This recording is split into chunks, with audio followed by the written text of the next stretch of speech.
Coba bayangin situasi ini deh. Malam udah makin larut, kamar kamu sepi, kamu baru aja kelar ngelewatin hari yang panjang banget, terus kamu cuma rebahan, natap langit-langit kamar, dan tiba-tiba ada perasaan berat yang neken dada kamu. Semacam kekosongan gitu. Padahal kalau dipikir-pikir, di atas kertas kamu udah ngelakuin semuanya dengan benar kan? Sekolah rajin, udah dapat gelar, punya kerjaan. Tapi entah kenapa, rasanya tuh kayak tersesat banget. Nah, kalau kamu pernah atau bahkan lagi ngerasain hal ini sekarang, percayalah kamu benar-benar gak sendirian. Di obrolan kita kali ini, yuk kita bedah perasaan itu bareng-bareng. Kita bakal ngelihat gimana sebuah pemikiran filsafat yang umurnya udah puluhan tahun, ternyata bisa jadi jawaban paling relevan buat kebingungan kita di usia 20-an ini. Pernah gak sih kamu tiba-tiba nyeletuk dalam hati, hidup tuh cuma gini doang ya? Pertanyaan ini sering banget muncul kayak hantu di tengah malam kan? Kamu udah ngikutin semacam naskah atau checklist yang dikasih sama masyarakat, tapi kok rasanya hambar? Apa iya hidup tuh beneran cuma tentang bangun pagi, macet-macetan, kerja 9 jam, pulang capek, scroll sosmed bentar, tidur, terus diulang-ulang terus sampai nanti pensiun? Gini ya, perasaan ampa yang tiba-tiba nyerang pas kamu lagi sendirian itu valid banget. Kamu bukannya kurang bersyukur, dan kamu juga nggak lagi lebay. Ada alasan yang jauh lebih dalam dibalik perasaan kosong itu. Terus, apa sih yang sebenarnya lagi kamu alamin ini? Singkatnya, kamu tuh lagi ada di fase quarter life crisis, krisis seperempat abad. Poin utamanya gini, krisis ini kejadian karena peta kehidupan yang selama ini kamu pegang erat-erat, peta yang udah digambar susah payah sama orang tua, sekolah, dan lingkungan, tiba-tiba aja berhenti berfungsi. Waktu sekolah dulu kan arahnya jelas banget ya, lulus SD, masuk SMP, lanjut SMA, kuliah, terus kerja. Semuanya udah ada jalurnya. Tapi begitu kamu lulus dan mulai kerja, boom, petanya abis, kamu kayak tiba-tiba ditinggal sendirian di tengah lautan pilihan yang luas banget, dan aturan-aturan lama yang katanya jamin kesuksesan, mendadak udah nggak berlaku lagi. Dan inilah yang ngejelasin kenapa kita sering ngerasa cemas banget.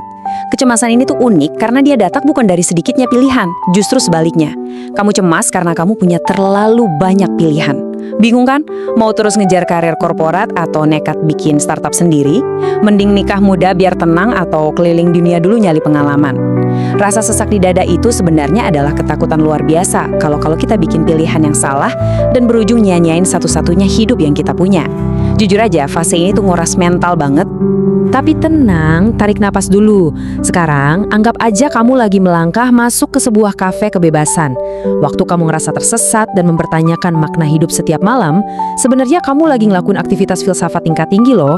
Dulu, di pertengahan abad ke-20, ada sekelompok filsuf di Paris yang kerjaannya nongkrong di kafe, ngerokok, ngopi, dan mikirin kegelisahan yang persis sama kayak yang kamu rasain sekarang. Nah, hasil pemikiran mereka ini melahirkan aliran yang namanya eksistensialisme. Dan kabar baiknya, mereka punya jawaban yang benar-benar membebaskan buat krisis yang lagi kita obrolin ini. Salah satu tokoh utamanya tuh namanya Jean-Paul Sartre. Dia punya satu jargon legendaris yang bunyinya existence precedes essence, yang artinya keberadaan mendahului esensi. Pas dengar pertama kali mungkin kesannya, wah ini berat banget, bahasa akademis. Tapi percaya deh, kalau kita paham maksud satu kalimat ini aja, cara pandang kamu ngelihat krisis umur 20-an yang lagi bikin pusing ini bakal berubah total. Biar gampang, kita pakai analogi pisau ya. Coba bayangin sebuah pisau. Sebelum pisau itu dibikin secara fisik sama pengrajinnya, tujuan atau esensi dari pisau itu udah ada duluan di kepala si pembuat. Pisau dibikin buat motong.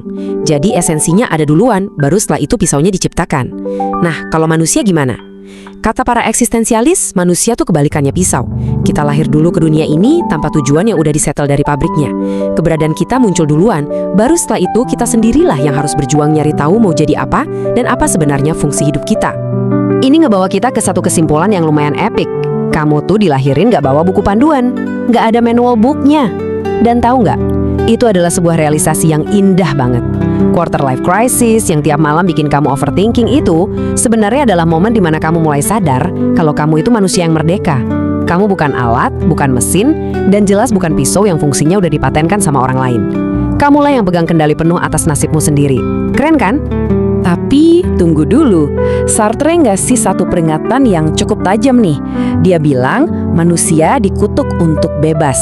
Kedengerannya aneh ya, kenapa kebebasan yang dari kecil selalu kita kejar-kejar malah disebut kutukan?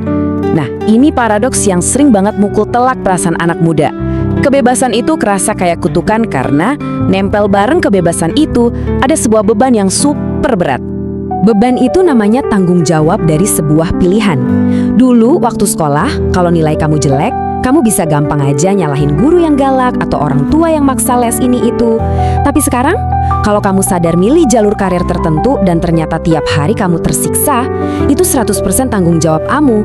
Kalau kamu milih buat nggak nikah dan suatu saat ngerasa kesepian, itu juga konsekuensi murni dari pilihanmu. Karena kebebasan total itu nuntut tanggung jawab yang total juga.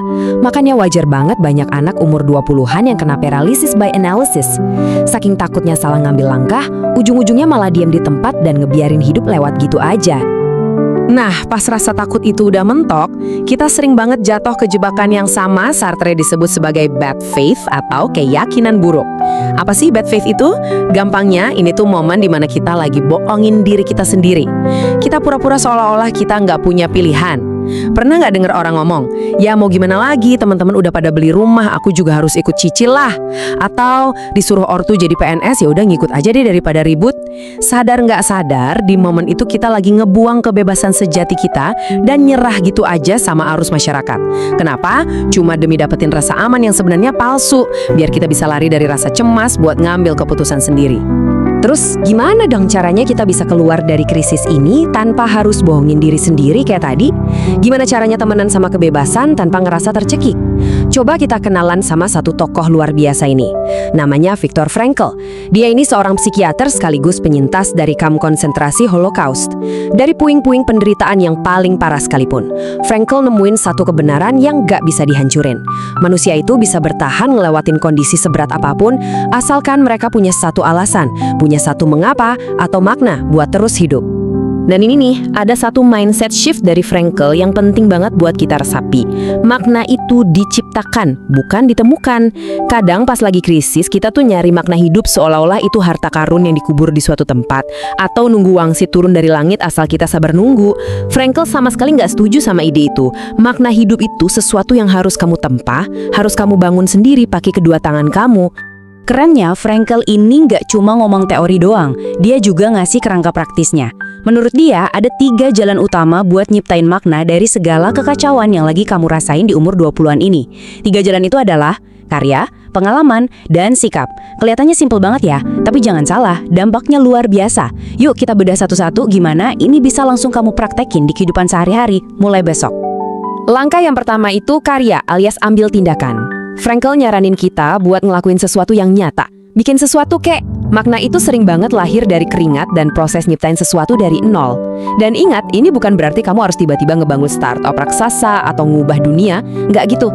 Ini bisa sesimpel kamu ngerawat tanaman di depan kamar kos, nyoba hobi masak, mulai jualan kecil-kecilan sama temen, atau sekedar konsisten nulis di jurnal tiap malam. Ketika kamu berkontribusi ngasilin sesuatu yang tadinya nggak ada jadi ada, nah di titik itulah rasa bermakna bakal mulai tumbuh pelan-pelan. Cara yang kedua itu lewat pengalaman.